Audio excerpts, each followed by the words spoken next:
Welcome, Golden Circle members, to the October Ask the Expert call. I really want to thank all of you for showing up on time. And again, if you weren't able to make the call and are listening to the replay, I really appreciate your taking the time out of your schedule to do that.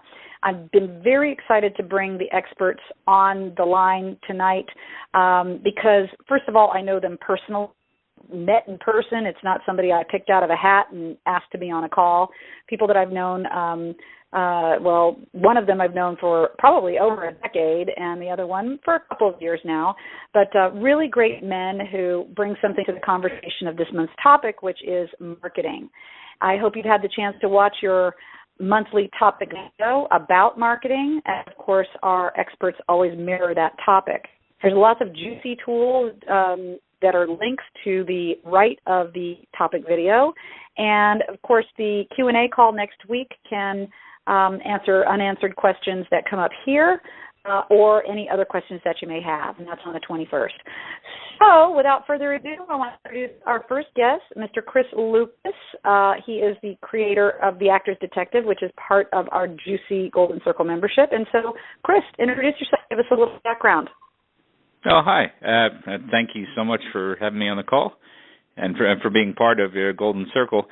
I've been performing since high school, so it's been, I'm not going to say how many years, but it's been quite a while performing professionally. And one of the things that really I hit a bump in the road in my 20s was that I didn't look at it from the business side. I was more thinking, the arrogance of youth. You say, everybody, my phone's going to ring. People are going to call me. I've worked for them before, and nothing was happening. And then finally someone said to me, someone very close to me said, you say you're an actor, but we don't see any movement. Are you taking it seriously or not? And I started reading more business books than acting books and taking more business classes. Not that there was anything wrong with acting classes, but I beefed up the business part, and that's when doors started opening. And one of the things I found was that if I waited until I read the trades and the other ones and, all the audition notices, it was too late by then because thousands of other people saw that notice. So I started digging to find projects that were happening before they were announced in any other papers or anything. And that's kind of where The Actor's Detective came from. I found that other people would like that information, so I kind of started putting it into a newsletter and offering it to other people. So that's where I am now. Basically, the detective work is finding stuff before it even goes out there, that you're the first to know about it and getting to the people directly that are producing it and directing it and putting it together. That's great. We actually met each other, back when you were a host for our seminars back at Actors Connection, 10, 12 years ago? Probably more than a decade, actually. More than a decade. I remember you being excited and bringing to me a book that you wrote. What was the name of it again? It was actually called The Secrets of Show Business Success, and it was funny because it was 2003, and a publisher just came to me and said, can you redo it? And I looked at it, and it looks like it was written in the 40s now because there's no mention of all this great stuff that we have, YouTube and Twitter and Facebook, all the things that came since then, that there are so many more opportunities for people to get themselves out there now that if you're not doing it, then shame on you. But that was one of the things now as I'm updating, I'm saying, wow, I wish all these tools were there in the beginning, but they're great to have, and they go hand in hand with everything you're offering and all the other great products in the Golden Circle. What's cool is you actually, and I'm so bad at this because people say, you should read this and you should read this, and you handed it to me, and you even wrote a beautiful inscription on it, and it sat on my shelf for a couple of years, Chris, and I admitted that to you later, and when I finally pulled, I said, you need to take a look at what this is, because now I'm really interested in, this business side of the business, and I want to share what I've learned with other people. And when I read that book, it's as if I had written it myself. And that's when I got back in contact with you, and I invited you to come in and lead some of the programs, and this whole business conversation we're so aligned in. Perfect. And I really want to thank you for being on the call. And before we get started into the meat of it, I want to turn it over now to Brian Vermeer from Performer Track. And why don't you give us a little intro on yourself as well? Well, first of all, I, too, want to say thank you, Lisa, for allowing us to come on your show here.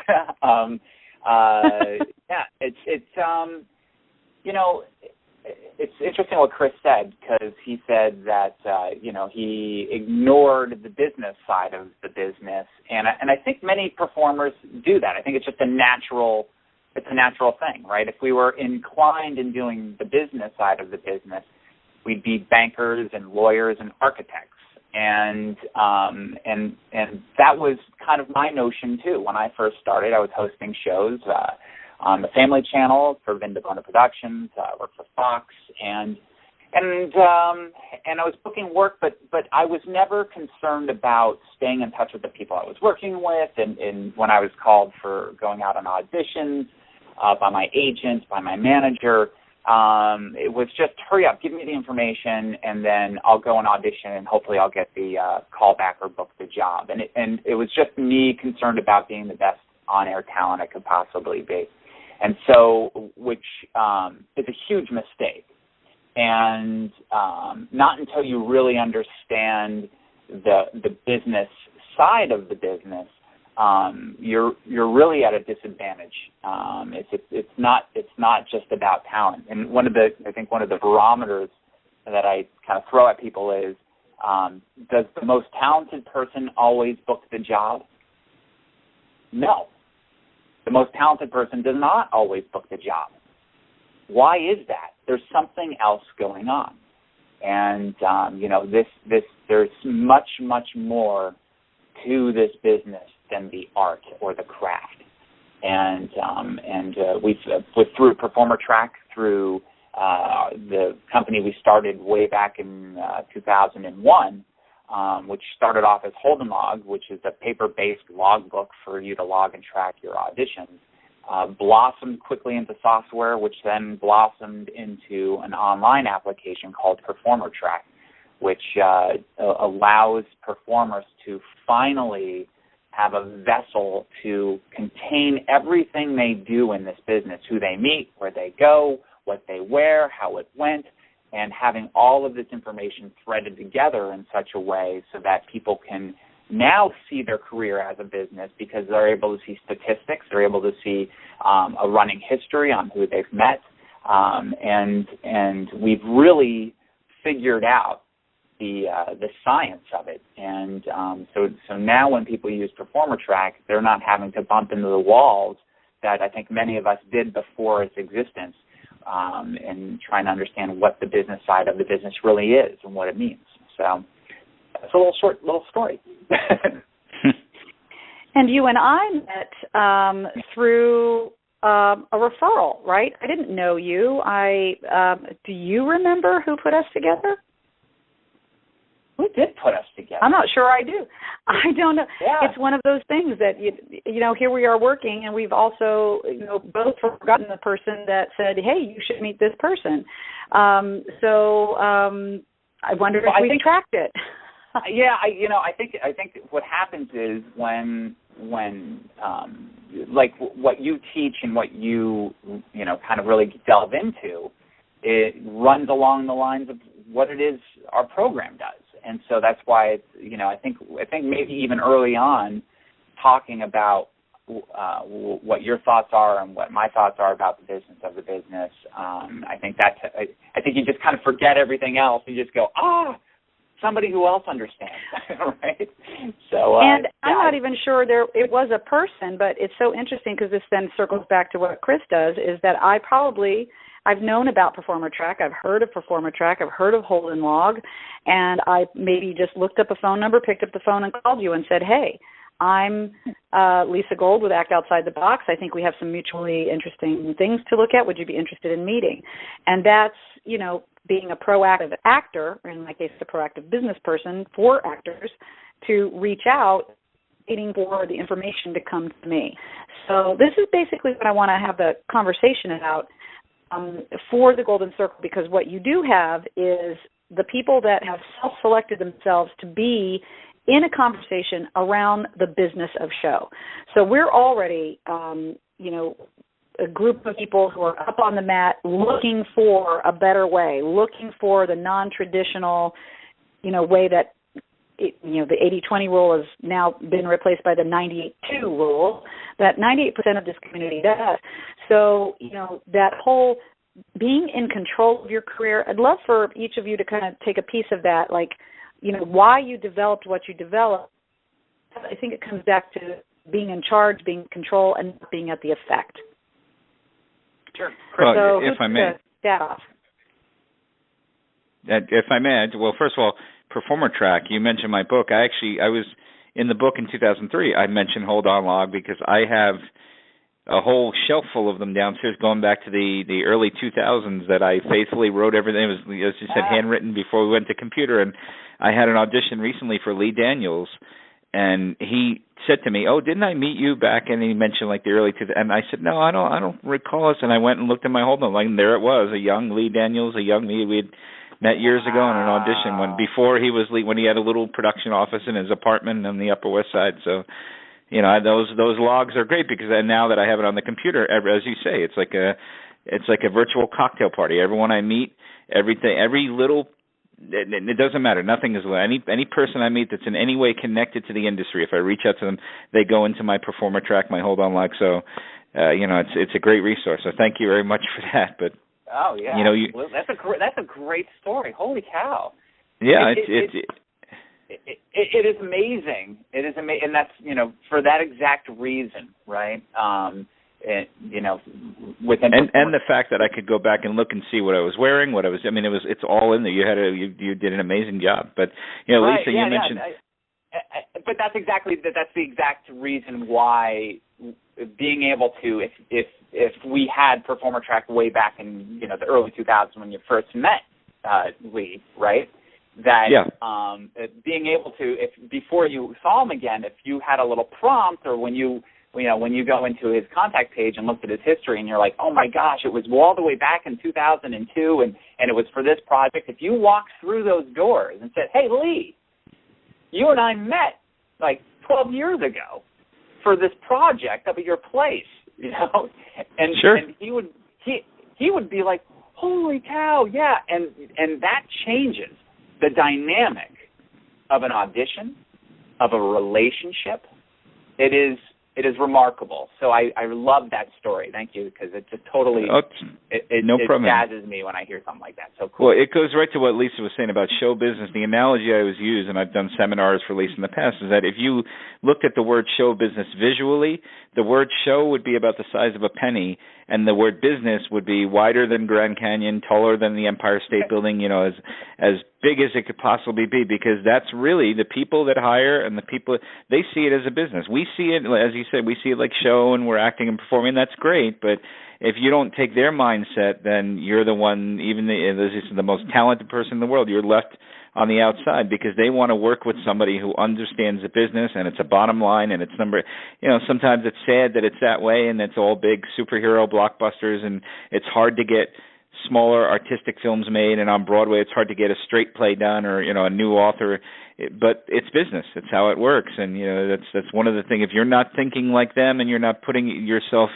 in the corporate mindset, the business mindset, and I know we all shy from that because it seems the opposite of what we want to do, but if you're not doing that, then you're doing yourself a disservice. So that's kind of what again, all over the years I've been trying to do, and Lisa's been doing, and I know you're doing. So it's to me the most important thing. Yes, acting skills are great, but if you don't have the business skills down, you're not going to advance past a certain level. You might get lucky, you might strike and get in a role or something, but even then you've got to keep it up. The job of a professional actor is not the acting. That's the fun part. That's the great part. The job is looking for your next job, because no matter who you are, even if you're Harrison Ford or you're Julia Roberts or you're anyone, you're Reese Witherspoon, when the movie's over, you're out of work. So you're constantly looking for that next job. So if you're not paying attention to the business, it'll slip away from you. 100%. Agreed. Ding, ding, ding. That's what I love about this sense of control, and which is why I like this. The whole mindset for the actor, and you touched upon this a moment ago, Brian, where most people, whether they come out of acting school from 4 years of college or just a professional acting class, think that their job is to get an audition, go on the audition, and pray they get it. And the more auditions that they get, the more prayer they're going to offer up, and that hopefully someday somebody will pick them. And that there's not a lot that they can do outside of that.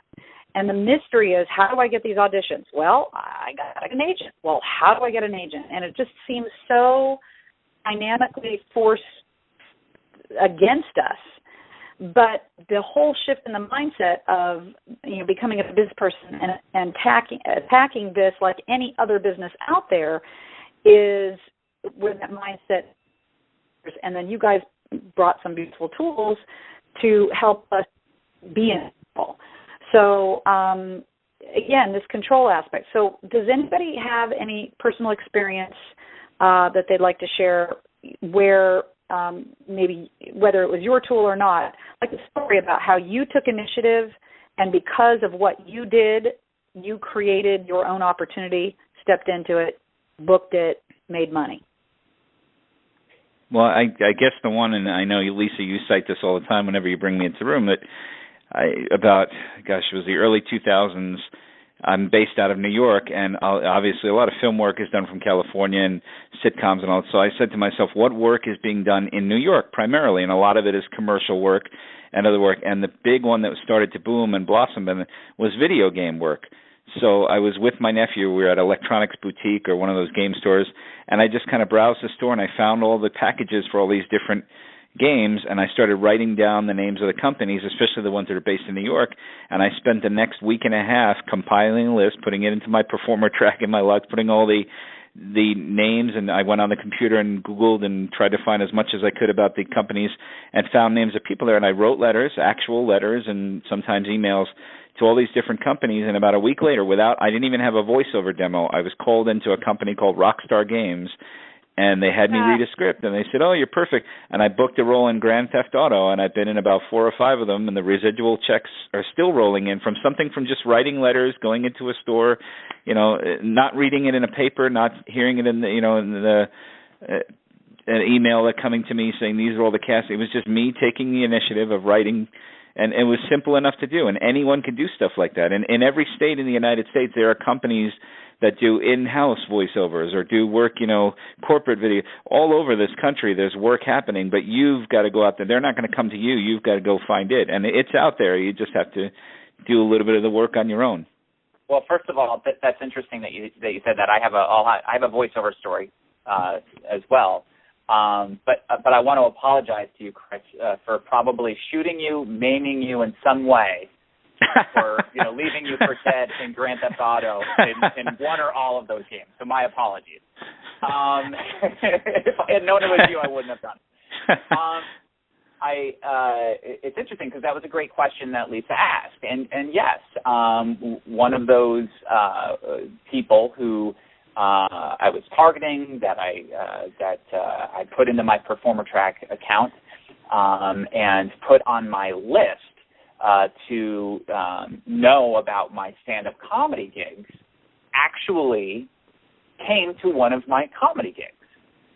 And she saw me, and she kept getting my invites, and she then contacted me and said, hey, she was a casting director for a voiceover for a feature film, for a animated feature film. And she says, I've seen your comedy. I know you do characters.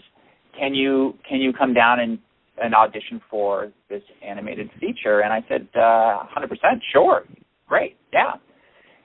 And she really worked with me. It was probably the hardest audition I've ever had, and it was one of the most rewarding auditions I've ever had, and then ended up being a booking where I got to voice, I think it was 5 different characters in the 3D animated feature called Pop, which wow. Which just is now on Amazon Prime. So make sure you go and check it out. I play a really one of the main characters is the pink sheep, Pinky. But you never know when you're doing voiceovers what you'll end up being. I'm a karate spider called Hu Fung Pu and a pink sheep called Pinky. It just goes to show you that it's a relationship business. And promotion, I think, is one of the topics that we're talking about today. You have to promote what it is you do, and you can't feel apprehensive in doing that.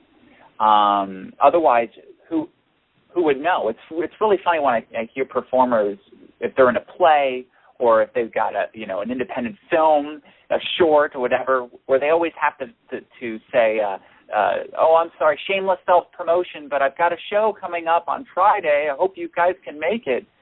And it's like, shameless. You're in show business. This is a business that requires you to promote. It's a business that requires you to be an advertiser for your own company. And it's those people who are apprehensive to promote themselves, to promote what it is they do, who are going to fail. They're going to just die on the vine. And I don't care who you are. You know, I don't care if you're Leonardo DiCaprio. If you don't go out and promote the projects you're part of, you're toast. You're toast.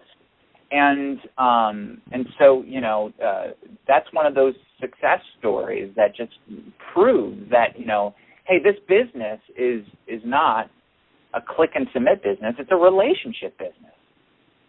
And if there's any, you know, if there's any advice I can give to everyone out there, it's, you know, that the whole click and submit game is to pull your finger off the mouse and put your hand out for a handshake and meet people. You know, this is a relationship business. Yeah, go ahead, Chris. Go ahead. That's one of the things that happened to me that I saw personally was in the early 2000s. I was booking a lot. I was doing a lot of commercials, and really I was getting to know all the casting directors in New York on first-name basis with a lot of them. And then my son was born in 2004, and there were some complications. So I kind of backed off a little bit to be with the baby, and I stopped mailing. I stopped going to networking events. I stopped, you know, doing the handshake.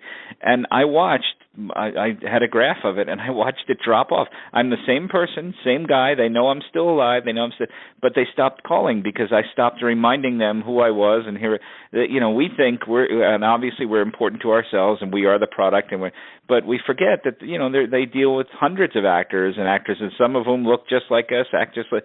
So if you're not constantly, without bothering them, obviously, but reminding them once a month or so, every couple of weeks, that, hey, I'm still here. Here's what I've been up to. I'm not just sitting around. I'm doing that. That's what keeps you in the flow, whether it's personally or by postcarding or however you do it. You know, as you say, clicking on a mouse, it's so easy now for someone to just hit delete, delete, delete. We all do that it never gets read. So I found that actually doing it the old-fashioned way, sending a postcard, getting in the mail, doing it, and constantly, not just once, not a big blanket mailing and sitting back and hoping it works, but constantly doing it. And people say to me, oh, we never see you, you know, when do you actually work? They don't see me sitting at my kitchen table, you know, putting together my contact list and making sure I get it out and double checking and going to the post office and all that stuff. That it's drudgery, but that's the work of being an actor. If you're going to be a professional actor, it's getting your name out there, letting people know what you're up to, inviting people to you, as you say, it's not shameless. It's just, if you're not doing it, someone else is, and they're working harder than you, and they're the ones that are booking the roles. It's bold promotion, and you have to be bold, especially nowadays. And you know, and I am going to quickly talk about Showbiz Sender, because that's one of our companies as well, which is a newsletter service, and it should be mandatory for performers to at least have a newsletter 4 times a year, quarterly. Start with that, you know, and it doesn't have to be earth-shattering news either. You know, promoting to the people that you've auditioned for, promoting to people who are in shows that you used to be on, you know, whether it's theater or on television, or, you know, everybody you meet, you should ask them, hey, what's the best way I can reach out to you? What's the best email address I can reach out to you at, just to keep you posted on what's going on with me? Because it's the people that you've worked with in the past that usually turn into the jobs of the future, you know, and that's why being visible and being able to, you know, say, oh, hey, I've got a show, I've got this, I've got that going on. People go, oh, yeah, I remember Brian. Gosh, he was pretty good. That's right. You know what? We should bring him in for that role of blah, blah, blah. Right? And if you don't, out of sight, out of mind, that is such a true statement. And you know, and Showbiz Sender allows the performer to do that, and to do it without having a huge overhead expense of doing that, and having a way to track and see who opened, who's, people can unsubscribe from your mailings. That's totally cool, right? But being able to see who's interested and who specifically, you can categorize your contacts so that you can see, how many casting directors opened my email, and who specifically of the group opened my email and clicked on certain links. Having that power is exciting. When I do a mailing, an email blast through Showbiz Sender, I just go, wow, I can see the effect of what I'm doing and promoting. And I've used it. I think it's great, and also that it's a professional way of doing it. So it's not just me putting together an email and getting in somebody's spam folder. As you say, it's something that's legitimate. They can unsubscribe if they choose to, but they see that it's something that's put together professionally and done through a professional company, and not just someone kind of randomly scattering emails out there. Of course, yeah, 100%. Again, I'd like that's why. Go ahead. No, I was just going to say that's why. Sorry, Go ahead. You go ahead, Brian. You finish, and then I want to interject something there. Yeah, no sweat. I was just going to say, that's why, a key benefit of tracking everybody you ever audition for, the people that you work with, all the cast and crew members, and everybody, and having them performer track, and then being able to export them out and import them into Showbiz Sender just makes it just, that's your business cycle right there. And to be able to do it with ease and then get it done. I think that's the huge part, is getting it done, and it's not rocket science. It really isn't. It's easy to do. And anyway, so go ahead, Lisa. I'm sorry.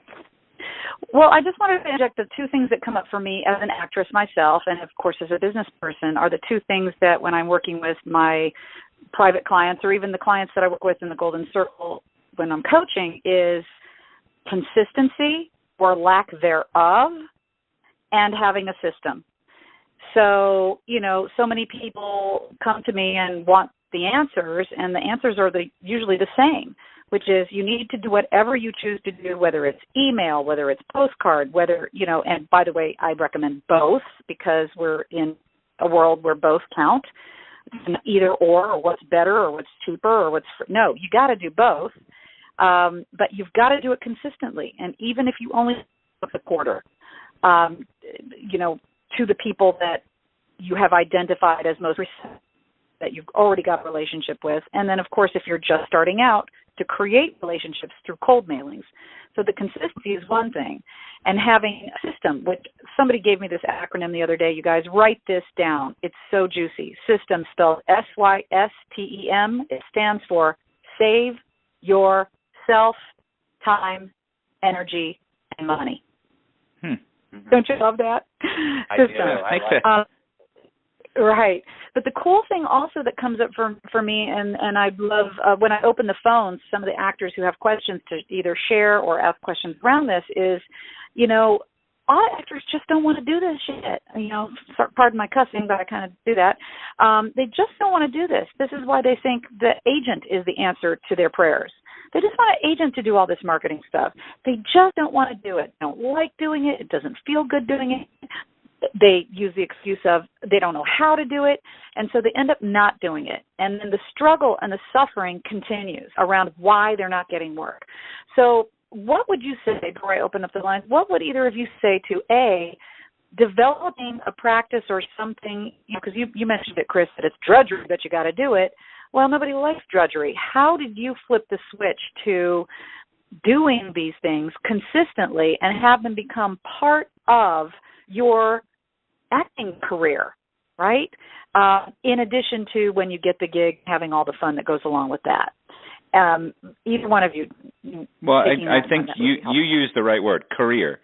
If you just say, I want to be an actor, and you're doing it, I have a dream of being famous, that has nothing to do with that. You might become famous as a byproduct, but if it is your career and you choose to do this, and I know we've all heard, if you can do something else and love it, go do that, because this is one of the hardest things you could choose to do. But if you're dedicated and this is your career and you put in the time and effort and all that, then as part of your career, like any career, there are going to be things that you have to do that are not the most pleasant or not the most fun to do, but they're necessary for the career. And that's true in every single job. I don't know why actors think that we're exempt from that we can just, and I've been guilty of it myself, where you just say, oh, I'll skip that and, I'll still get, it's part of it. You have to do it. So at the times when I do feel like it is drudgery and I do feel like I don't want to do it, I remind myself of that. I say, look, if you want the income, if you want the career, if you want to be able to pay your bills and pay your rent and all that, and not have to go out and find second jobs and third jobs and keep doing what you're doing as a career, then you need to do this. And it is important. It's also for self-esteem. You feel much better when you're actually doing something than when you're not. So with the life of an actor, if you are an actor and, you have those hills and valleys, and sometimes when you're not actually acting and there's months that go by, sometimes weeks or years for some people, that you've got to keep yourself busy. And instead of just doing busy work that gets you nowhere, well, then why not make this the busy? So that's what I do as well. It's kind of, I get up every day at a certain time and I make sure that I'm sitting down at a certain time to work, whether it is updating Performer Track, whether it is sending out emails, whether it is sending out postcards, all that stuff. I make sure that I have that blocked off. And sometimes it's not 40 hours a week, and we do have the life where we can do other things, and it leaves me free to go and audition when I have to and run back and forth around the city. But if you're not doing that, then you almost feel to yourself, you're almost cheating yourself. You say, boy, I say I'm an actor, but I'm not really doing it. So that's what keeps me motivated, to answer your question, is seeing it as a career and knowing that there's not just one thing, the acting, but there's lots of other things you need to do in this career to be successful. Great. Perfect. Brian, word is that? Well, I mean, it's all the same. Nobody, you are the only one who has the control. No one else can do this for you. No one else can promote you like you can promote yourself. No one can administer your career like you can. And there are these tools specifically because there weren't tools out there like them. Performer Track came out of a need, a literal need, and saying, wait a second, this career isn't all about performing. It's about the relationships. It's about the people. It's about what I'm doing and being able at the drop of a hat to have that control. Being able to, if I have an agent that I'm not happy with, being able to pull up my Performer Track account, run statistics on my agent, and see, wait, how many auditions have they gotten me in the last 6 months? Oh, what exactly were these auditions for? Were they for low pay? Were they for no pay? Were they for, network national commercials? Were they for, feature films or television? What specifically? And if I don't like the numbers, I'm not just going to mope around my house or my apartment or wherever I live and go, oh, my agent sucks, they're not getting me out. No, I'm going to walk into my agent's office and go, hey, I see that the numbers here are not exactly what I was expecting or what I wanted. You're getting me out commercially, thank you, but you're not really getting me out theatrically, which is where my focus is. I really want to do television.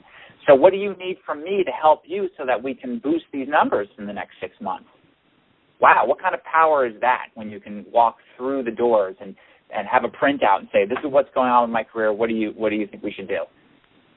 Instead of just being the complacent actor who just, I don't want to rock the boat, I don't want to say anything. That if your agent isn't working for you, then you have the power to let them go. You really do. You also have the power to use your information and leverage that information to get better representation. So for all of you who are listening going, oh, my agent sucks, I wish I had a better agent. Well, wouldn't it be cool to be able to look for prospective agents and tell them what your callback rate is? My booking rate in the last 3 months is this. These are the casting directors who tend to bring me in most often. If you can give an agent those specifics, that agent is going to look at you like, holy cow, this person's running a business. I want to work with this person. And I think that's the problem with performers is they're not business aware. They don't know what's going on with their own career. They don't know this information because, quite frankly, unless you're using our system, you're hard pressed to really have it at your fingertips. And so yeah, back to the power part, Lisa, that you were talking about. You need to be in control of your career, and you need to be in control of who's pulling the strings, and you need to be pulling more strings than any agent, than any manager, writer, or director is out there. And so anyway, yeah.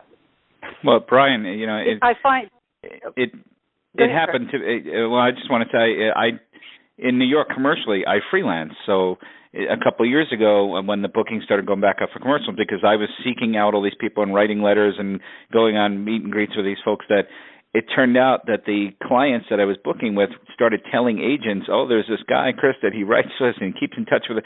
And I had 4 agents pursuing me. I didn't, I had to pick and choose from them. 4 of them were asking, because they all wanted the 10% of what I was getting independently. They all wanted to be my agent.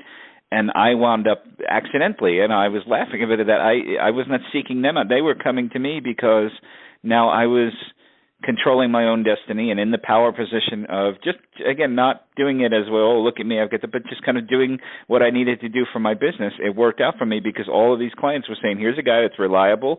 We like him. We bring him in all the time. We book him without talking to you guys, without talking to agents. We book him directly because he contacts us directly and he works with us direct.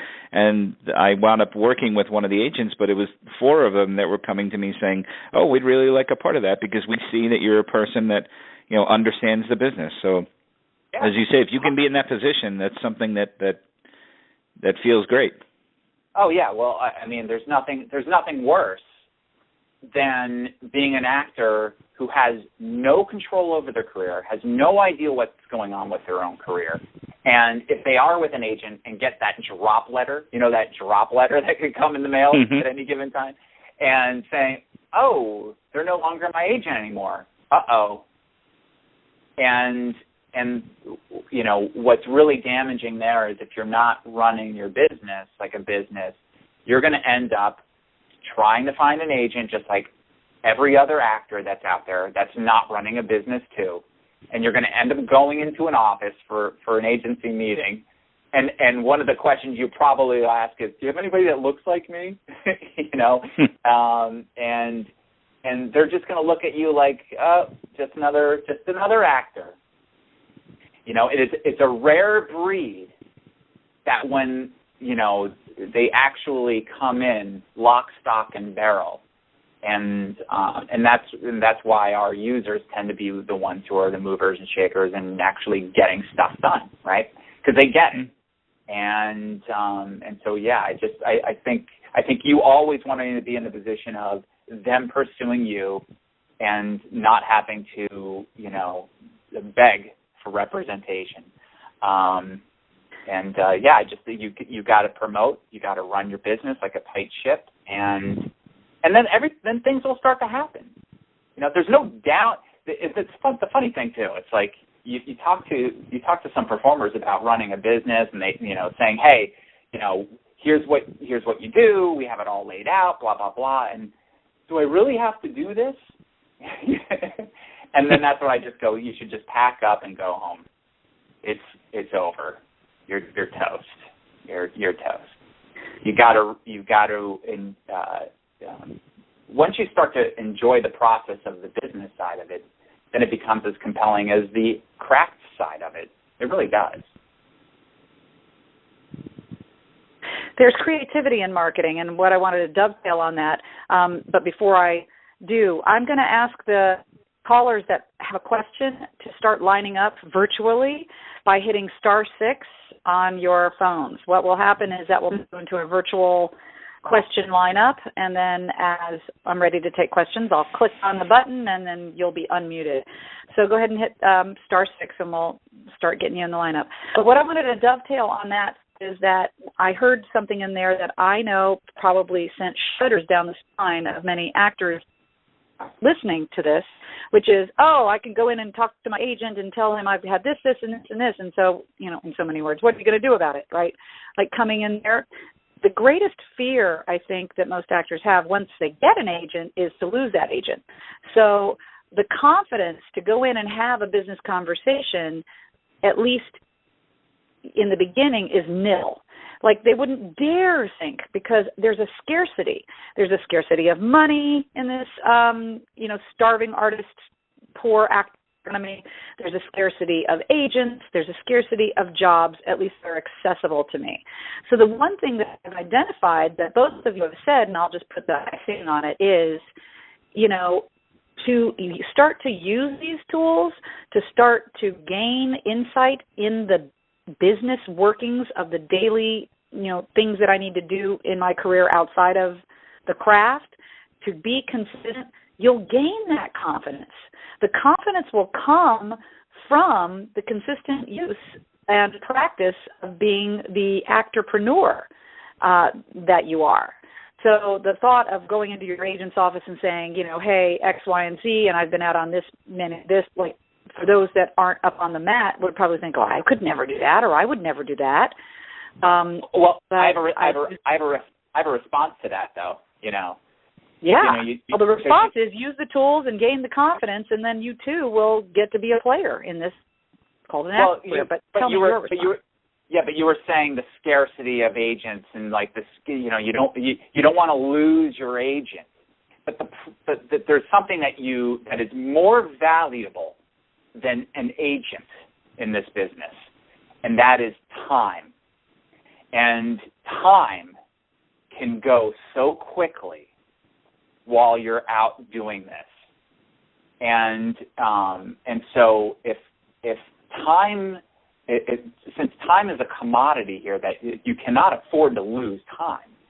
And if I sign with my agent, I'm tracking what they're doing for me. I give them 6 months. Let's see what's going on. And if I'm not seeing the numbers in the right going in the right direction from that agent, then I am not going to, like I said, sit and mope around or complain to my friends that my agent sucks. What I'm going to do is not lose any more time, because it's not beneficial to my business if my agent's not effective for me, and I'm not beneficial for my agent if I'm not bringing in some money to that agency. So what I need to do is instead of me going into that agent's office and saying, "You suck, you're not getting me out. How dare you? You're blowing it for me." I would never approach a meeting like that. But the way I would approach a meeting with my agent is to walk in calmly, go, "Hey, this is what I see what's going on with us. I just need to know, what do you need from me to help you so that I'm getting out more for X, that we can bump the numbers in the next 3 months here? So what do you need from me?" So if I come at them from, "Hey, I want to help you sell me. What do you need?" And what that does is allows the agent to maybe open the floodgates. "Brian, your demo reel isn't exactly working for us. It's not strong enough. So we need to do something about that." Or, "Hey, your headshots just aren't bringing in auditions. So maybe we need to shoot more pictures with a different photographer." Right? Allow that dialogue to happen. But unless I can walk in with that confidence because I've been tracking them, then then you're lost. And you'll see time will just fly by, and pretty soon it'll be 3 years later and nothing's changed, right? And so if you do nothing, then you're just, it's a career killer. And so yeah, you really have to take the bull by the horns. And what's interesting here too is when I tell performers, "Hey, you've got to track exactly what they're getting you out for. How many times have they gotten you out? What are they doing for your business?" Because believe you me, your agent is tracking you. They're able to see, hey, how many auditions has Brian had, and how many callbacks, and what has he brought any money into the office? Because remember, an agent does not care about you. An agent is a cold reptilian person, right? And all they care about is one thing: money. And so, they're worried about keeping the lights on. They're worried about paying the staff. They're worried about keeping the Xerox machine full of paper. And so, you've got to be running a business just as much as they're running their business. Now, I know some nice agents who would take offense at that, but what you could look at it is they're a tool, just like anything else. An agent is a tool, just like Performer Track, just like the Actor's Detective, just like the other tools of business, because obviously money doesn't come from an agent. Money doesn't even come from the casting director. And this is why I love Chris is doing the research and getting to the people that are the deal makers and writers, directors, and producers are ones, the creative team, which is the source of your future income. So there's so many things going on here. And again, I'm going to encourage people to line up to ask questions because I've got a lot of people on this call and not one person has raised their virtual hand yet. So we can just keep talking amongst ourselves. But if you want to take the opportunity to ask perhaps how best to use the Actor's Detective. I've had a couple of people say, I love reading this stuff, but what do I do with the addresses? So since I don't have anybody in the lineup, Chris, let me just ask you that. You put this together. You actually sent the most recent issue today. It is up on the site, on the Actor's Detective page. I read through. I'm like, these projects are amazing. But you've got a lot of actors who are like, well, what do I do? So could you speak to that? Sure. Well, it's something that grew out of my own the way that I found projects. It was just by writing directly to a director or a producer, or even if an actor is producing their own project, like a George Clooney, just writing to them. And the first thing I heard from everybody in the business, from agents, casting, they said, "You can't do that. You're not supposed to write to them." I said, "Why not?" "Well, nobody does that." I said, "Exactly. If no one else is doing it, then why can't?" "Oh, you're breaking all sorts of rules." And what I found out was that they didn't mind. The directors and producers, none of them minded. When I wrote to them, many of them got back to me. Now, sometimes, you send, the average is you send about 10 letters, you'll get one response. So it's a 1 in 10 thing. But out of that 1 in 10, many of them turned into job offers. So, for instance, the newsletter you're talking about today, the Actor's Detective that we just put out today, it mentions Ryan Murphy, who everybody knows from Glee and from The Normal Heart and from American Horror Story. Well, he just announced literally the other day that he's doing American Crime Story, which is kind of a follow-up to American Horror Story, and it's going to be real-life crime. So they're starting with the O.J. Simpson trial. Well, that's news that they have not put out any casting information. They've not put any breakdowns out, any of that stuff that thousands of actors and agents get to see, which is like a month or two from now. They just announced it. They just said, we're doing this project, and they haven't even put out who's playing OJ, which is the first one they're doing, the O.J. Simpson trial. So in the newsletter today, I put Ryan Murphy's address right there, his direct address, his office, that you can write him a letter. And what I suggest is not to write and say, oh, hey, Ryan, I really, really, really want to roll in your new show. That's not going to work. What you do is you write to them peer to peer. You are a person working in the industry. He's a person working in the industry.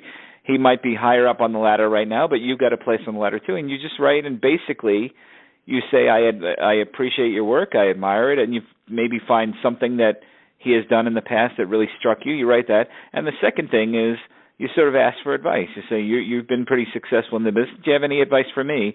And you close it with that and kind of, thank you very much. And that has done wonders for me. I never, ever ask for a job. I never say, oh, I see you're doing this. Can I please? I sometimes don't even mention their new project. I just talk about stuff that they've done in the past that has really struck a chord with me. And the times that it's worked has been amazing. I had Sidney Lumet, the Oscar-winning director of Dog Day Afternoon and all these wonderful movies. He was based in New York, and I wrote him a letter, basically a fan letter, saying how much I love the way that he portrayed New York in films. And he called me, invited me to his office. I sat down with him in the office as a fan, going to meet him for lunch one day in the office. He had sandwiches brought in, and we chatted. And at the end of the conversation, he said, oh, by the way, I'm starting a movie in a couple of weeks, and I'd like you to play, this role in the scene. Without reading the script, without an audition, he just, from meeting me and chatting with me, he said, sure, okay, I'd like you. And I wound up working in one of his last movies, the second to last movie he did before he passed away, but got to work in a movie with Sidney Lumet in a big role I worked with Oliver Platt and Estelle Parsons in the scene, so two pretty big name actors, and it all came from just writing them a letter. So people that say, I don't know I hear a lot of young actors say, I don't know anyone in the business, well, get to know them, and that's how you open up a conversation. If you can't meet them in person, just write them a letter. And so that's what we do, long story short, so what we do with the Actors Detective each time we put out an issue is give you the direct addresses of these people, and then it's up to you. The initiative is on your part. And if you're worried that thousands and thousands and thousands of people are going to be writing, I can trust not many people will. Lots of people will read it, but not everybody will write. And even if they do, your letter, it's not going to be all cookie cutter and carbon copy. Your letter will hopefully be a little bit different than the other person's, and you'll both say something different. So that's part of why I started Actors Detective, is to let other people know that it can be done, it should be done, it's an effective tool, and here's the information that I dug up. I'm sharing it with everybody else. Yeah, but Chris, it's so hard. It's so hard. I know. Writing a letter is so hard. It's so hard. Would you say, though, if you've identified one of these projects where, for example, in the O.J. Simpson thing, if you are a dead ringer for Marcia Clark, or if you've got those leadership type skills and that kind of background, would you say that it's okay to go ahead and send a picture and resume, or do you just advocate, writing a letter and that's it? Yeah, I advocate never sending I never say send a picture or resume. In fact, do the opposite of that. Don't send.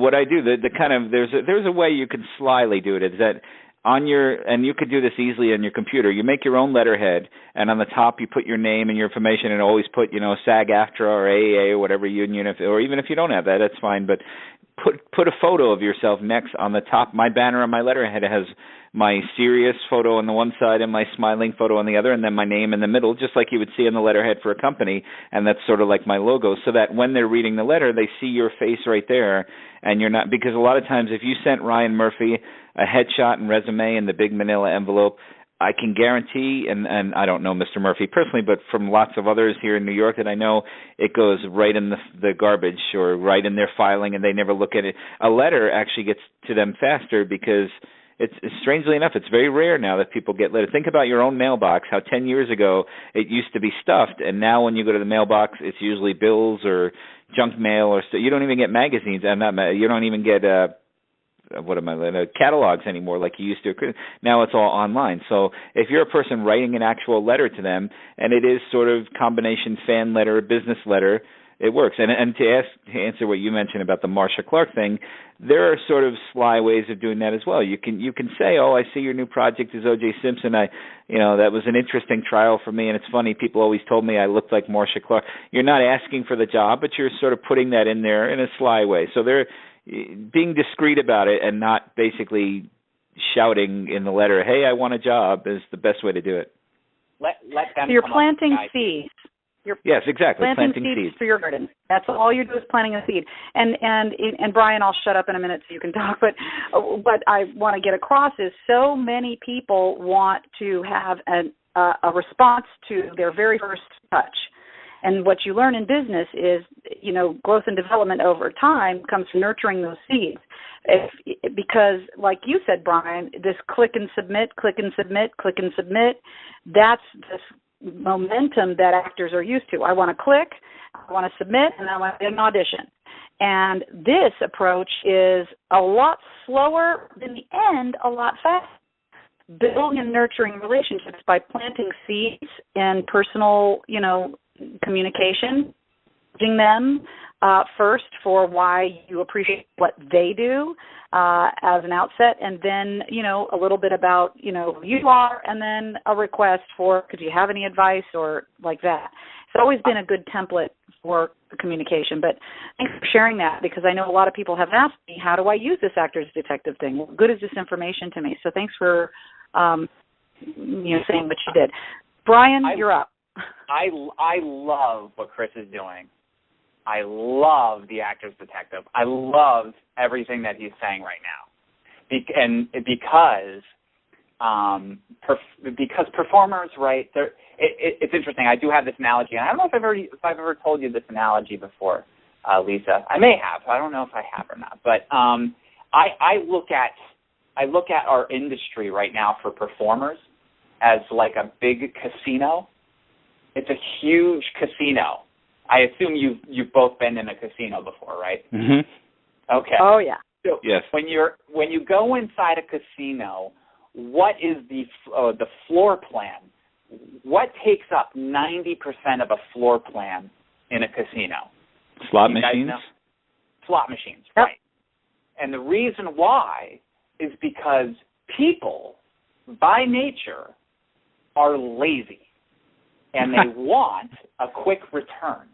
And there's nothing like it, like going behind a slot machine and yanking pushing the button or yanking the arm, right?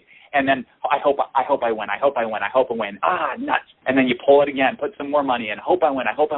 And that's what's going on with performers with clicking and submitting for projects. Click and submit. I hope I get an audition. Click. And then they're done clicking, and they feel like, wow, I've just done a lot for my career for the day. I've just clicked and submitted for 50 different projects, and I hope I get an audition. That's slot machine mentality. What I love about what Chris is saying and the Actors Detective is the 10%, the other 10% of a casino is for high-stakes card games, right? You got your blackjack, your Texas Hold'em. You've got where the big money is played, where it's a relationship business when you're in a card game like that, right? And it's not quick, and it's very methodical, and there's a thought process behind it. There's no thought process behind clicking and submitting. But there is thought process behind doing what the Actors Detective is about and reaching out to these people in that way and working the high stakes table, because that's exactly what you're doing when you're going direct to Ryan Murphy. When you're doing it that way, you're playing big boy games now, and what Lisa just said was 100% right.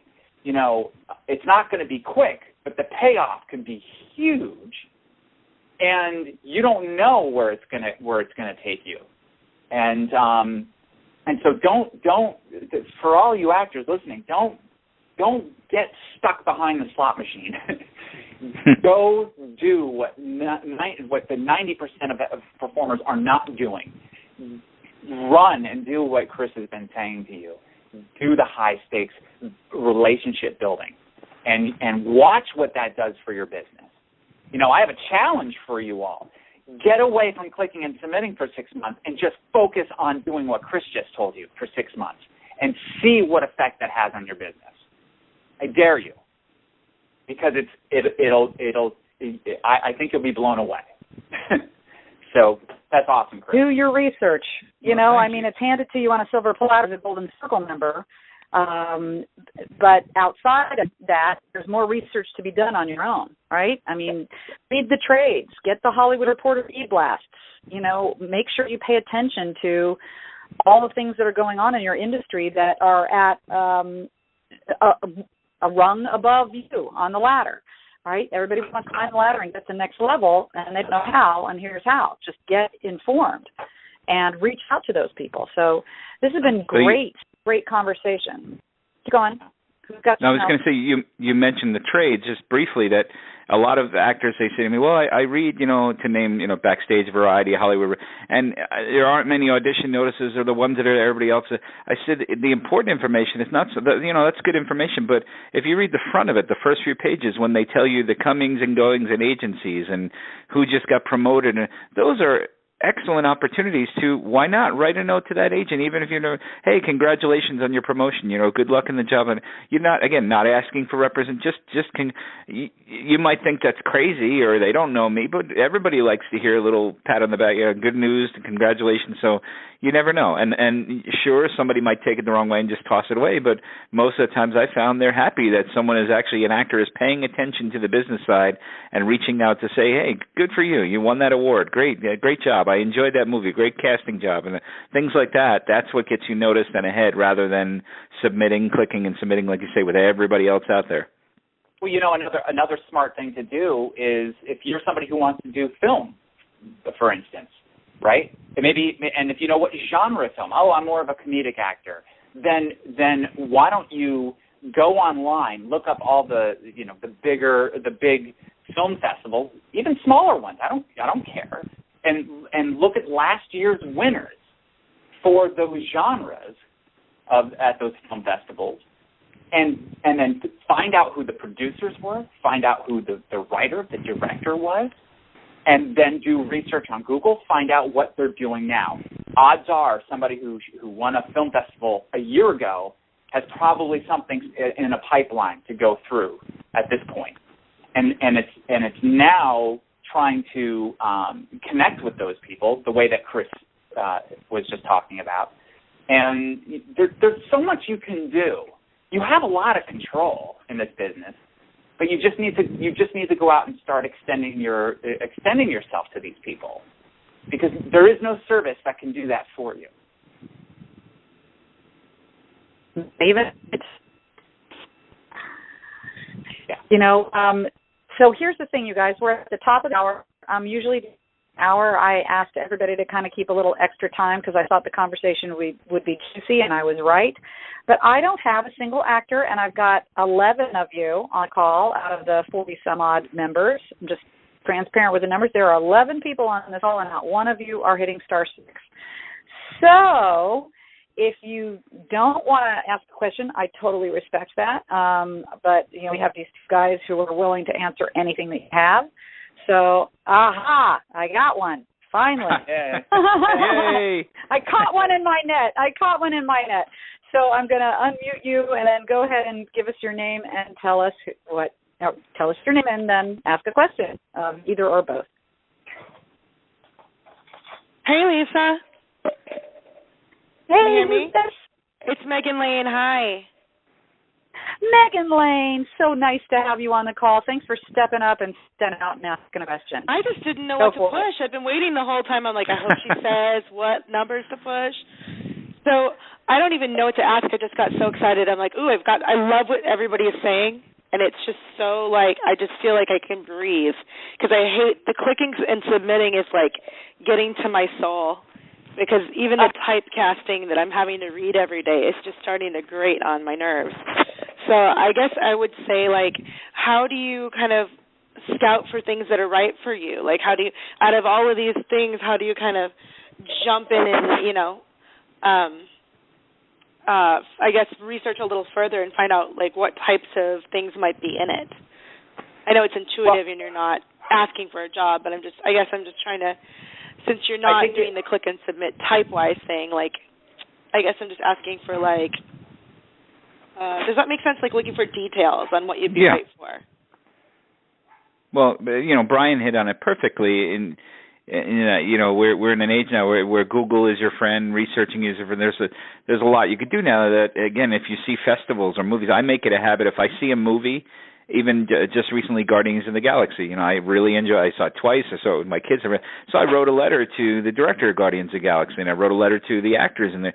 And from doing that, from just doing those things, I've gotten so many responses and made connections. And they may. It's as Brian used the analogy for casino. They may pay off later on in the game, maybe not right now, but my bet of doing that now will somehow come in, or it may never. I may have just made a friend or sent a letter, but those things it's about passion. It's what moves you, what strikes you. If you really feel like you want to be in a certain type of movie or a certain type of role or a certain genre, if you want to be a Broadway person or a theater or commercials or any of that, then that's really the research you should be doing, is looking at the people who are making those products and be part of that. If you were in any other career, in any other industry, and you saw a company whose work you really admired and you really, really wanted to work for that company, you'd do your darndest to go and find out who the hiring manager was, the resource people. You'd get to know people. If there was a cocktail party or a golf event or something, or any event where you get to mingle with them, you would go do it, because that's what needs to be done. So our business is no different. If there are people out there that are making work that you really respect and you want to be part of that work, then by all means, reach out to them, get in touch with them, do what you have to. And, what I do, I do a little more research probably than everybody else would, but it's easy enough. Many times Google is the first thing I go to, and the addresses pop right up right away on Google. There's no hiding. George Clooney, if you wanted to know how to write to George Clooney, or to, in this week's issue, Steve Martin has got a great project that he wrote about his days where he started out in Disneyland as a magician and on the magic shop on Disneyland's Main Street. And now he's doing a movie about those days, and it's a really passion project for him. Well, if you're a person, there's so many openings there. If you like Disney, if you like magic, if you like Steve Martin, his address, it took me 2 seconds on Google to find his production company address, and there you go. All you have to do is write to him and tell him how much you love any of those things, and you've made a friend in Steve Martin. Whether or not he gets back to you, that's the luck of the draw, but it doesn't hurt to write. So it's all those things that whatever you feel passionate about, no one's going to be more passionate about your product. And I think Brian said it before. No one's going to be more passionate about you, your product, your services, your talent than you. So you're the one that has to go out there and promote yourself, because an agent, a casting, none of those people are going to be, they'll do a little bit of it for you, but you're the one that's going to be doing most of it. So you are the product, you are the talent. Go out there and sell yourself. Perfect. I have the other thing I was going to say. Oh, go ahead. I was just gonna say, you have access to Performer Track. When you're putting these people in, there's those buttons in the contact section right next to their name, which is, know before you go writing to them, before you go pick up the phone, before you walk out the door to go meet them.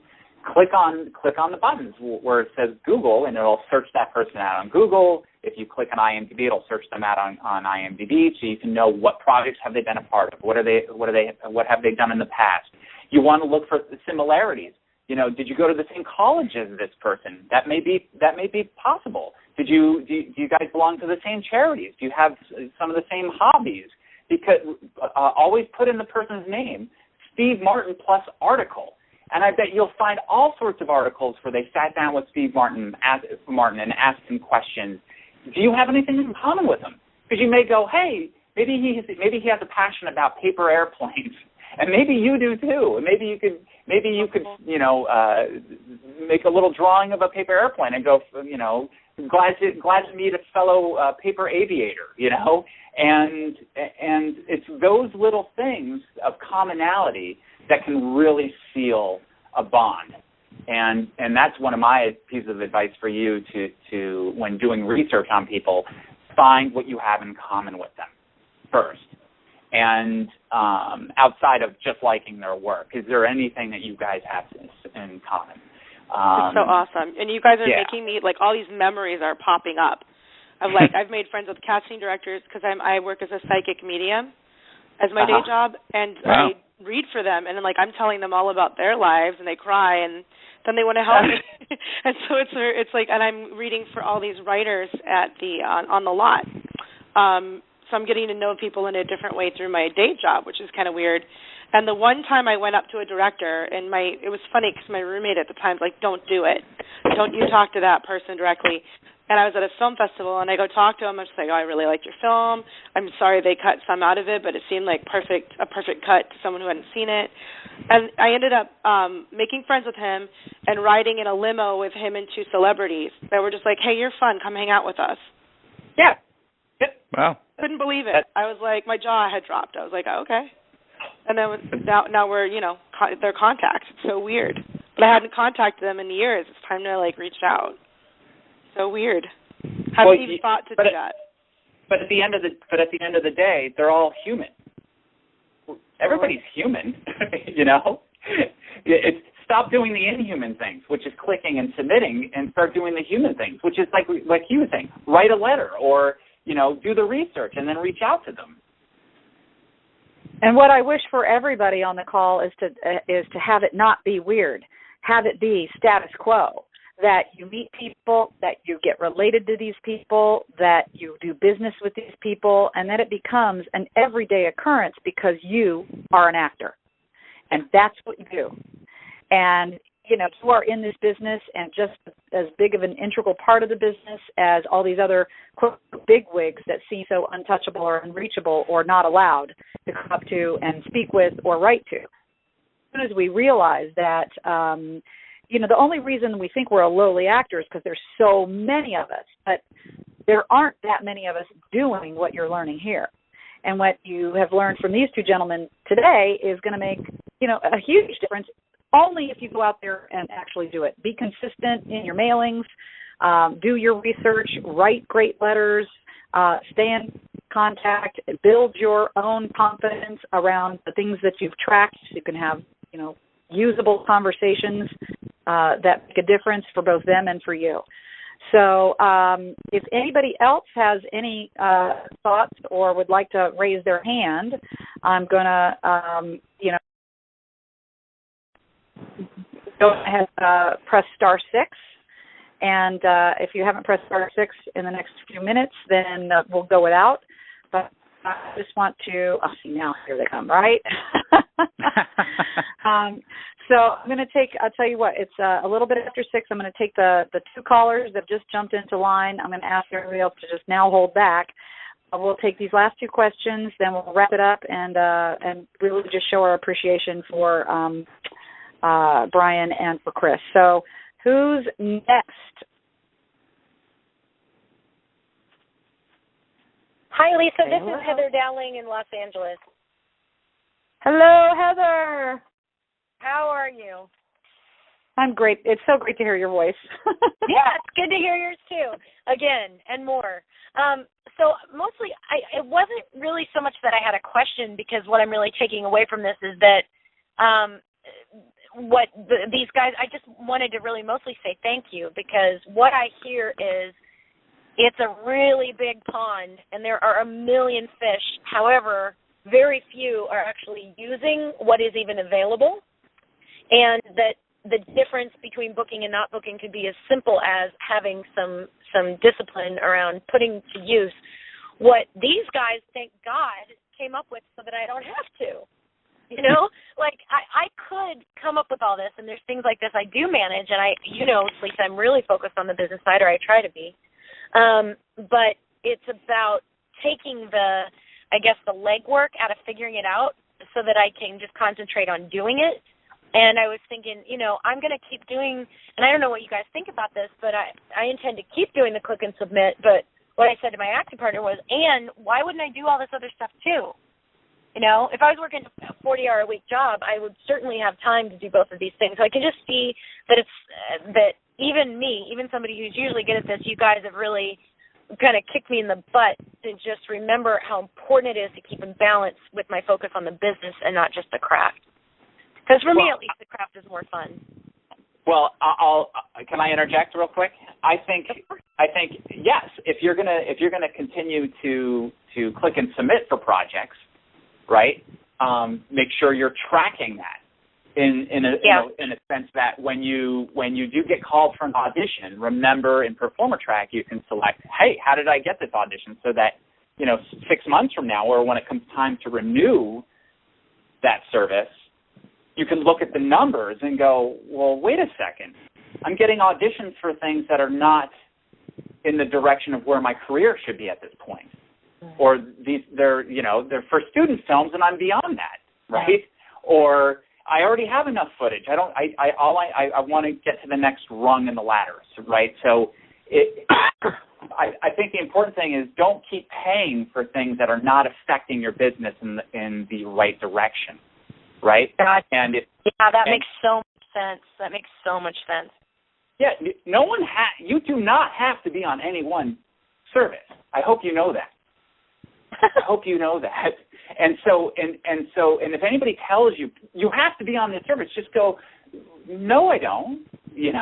But the important thing is if you do get value out of it, and you are getting the auditions for the right projects for you, for the right types of roles, right, that are going to be career-influencing projects, right? Don't keep going out for projects that are not going to advance your career, right, or are the right roles for you in the direction you want to take your career. I would say just be smart. If you are getting the right roles and it is through a click and submit service, then you can't give them your money fast enough, as far as I'm concerned. So the road works both ways, right?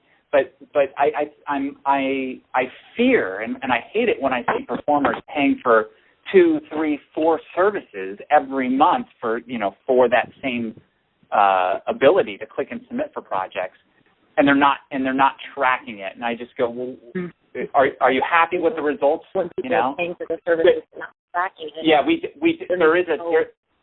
there is something called we adhere by something called the 10% rule. Can I just tell you what the 10% rule is, and then I'll shut up. Here's how we measure the success of a click and submit service for you. Are you ready? I hope you're ready. Yes. You guys ready? Okay. It's called the 10% rule, and this is what we came up with through us. okay, which is this. The clicking and submitting, those services want to be looked at like a quasi-agent or manager, okay? And because they are the liaison between you and a project, right? You can click and submit, and then hopefully you get an audition and then maybe book it, right? And you don't even need an agent anymore. They just say, oh, you can join the service, and you can start clicking and submitting right away, right, for projects.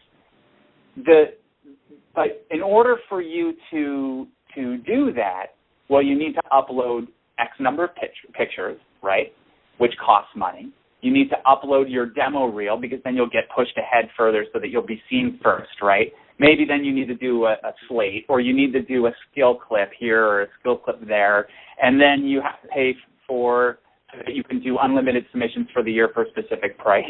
And pretty soon you start realizing, whoa, I just spent maybe $300 for this one service for the year after uploading my pictures, my demo reel, and everything else, right?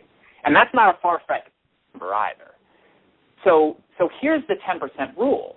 The 10% rule is the amount of money that you spend on that service. If they want to be looked at like a quasi-agent, then we must treat them like an agent, meaning they should make 10% of everything that I make from that service. And I can't, I'm never going to just hand them a check every time I book work through them, right? But what happens is you end up paying them that $300. That's their 10% commission. So when I pay a business for clicking and submitting $300, that $300 should represent 10% of what I made from that service for the year. So if you don't make at least $3,000 from that service, whether that's monetary, whether that's $3,000 worth of footage, whether that's $3,000 worth of contacts, if you don't make $3,000 in any which way from that service for the year, then there's a problem. There's a problem. And when we tell people this, they go, oh, I wish I made $3,000 from this service. And I go, well, what are you doing? Are you running a business or are you running a hobby? So, and I know it's brutal to hear, but it's the truth,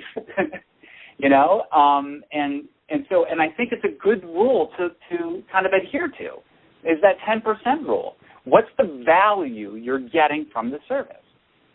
And if you are getting the $3,000 worth, right, in that scenario, then you can't give them your money fast enough.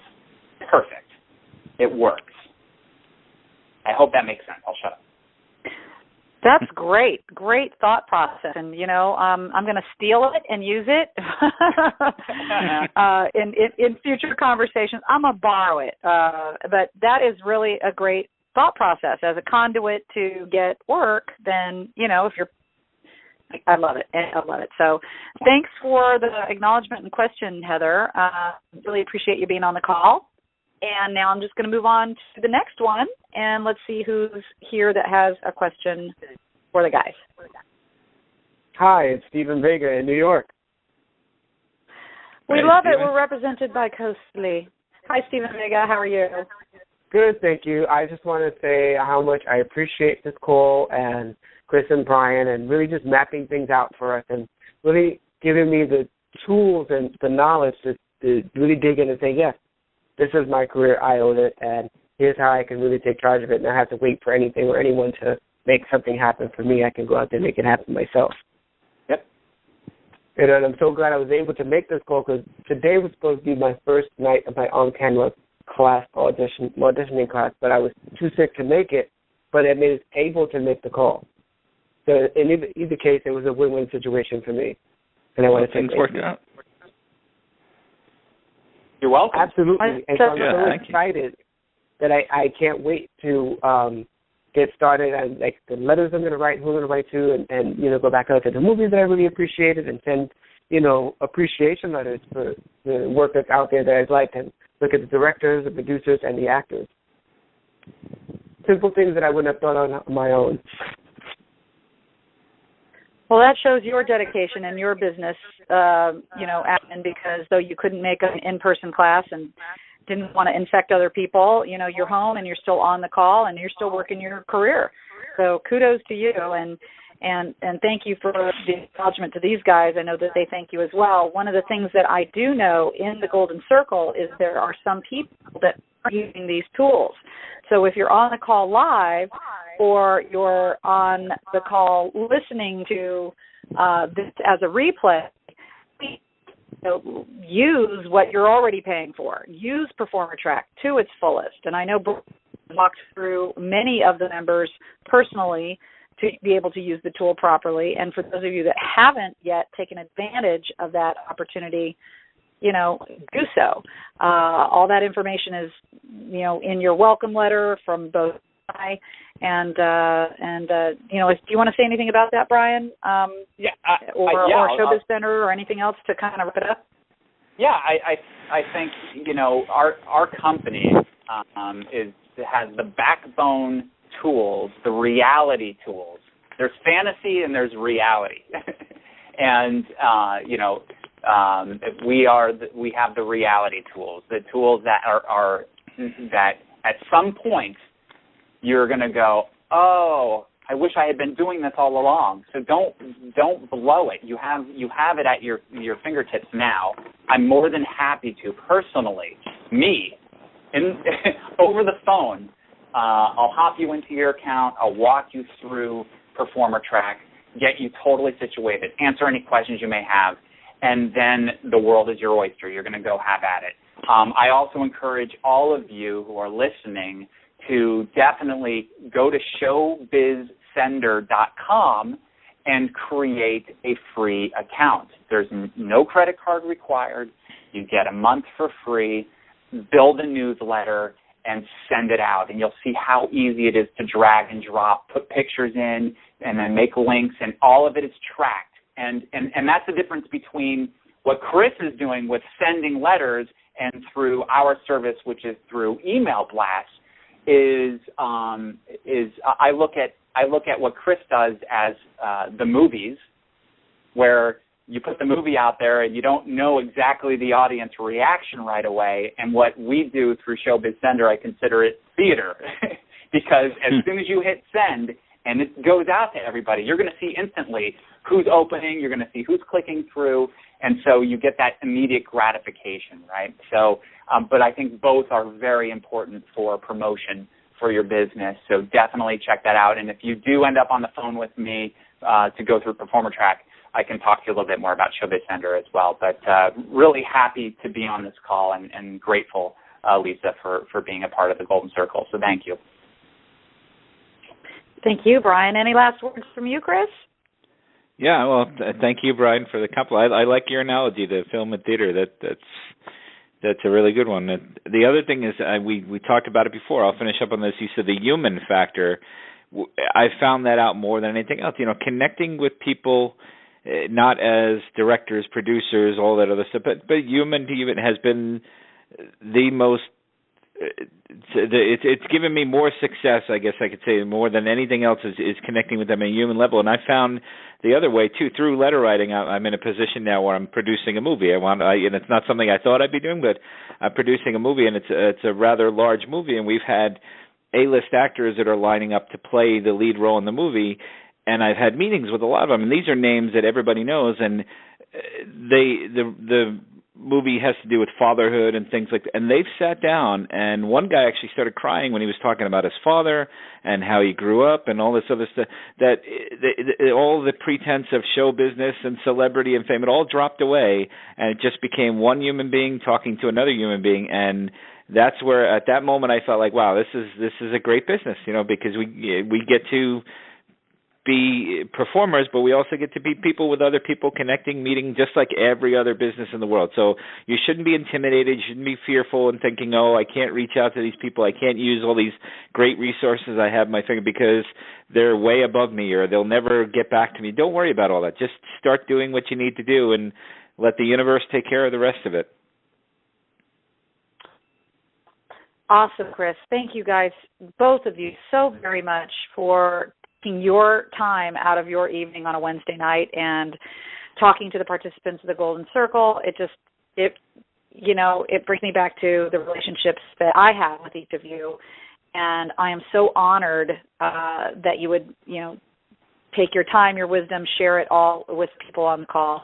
I hope Golden Circle continues to grow by reputation because of the experiences that people are having with our experts and with the tools that you provided.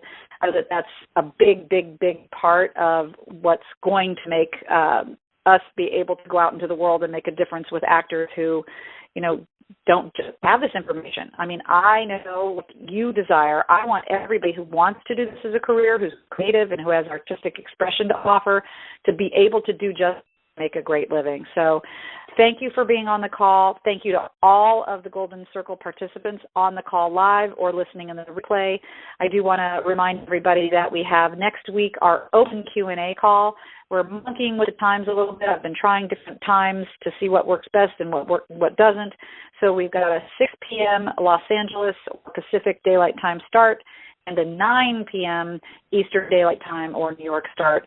And if you're somewhere in between, right now we have any in-betweeners. I think we have basically folks in New York and LA. I'd love to get an in-betweener, somebody who lives in Kansas. When that day happens, I know we're getting out there. So thanks to everybody on the call. Have a really, really great evening. I wish you total success in your business, and we'll see you again shortly right here in the Golden Circle.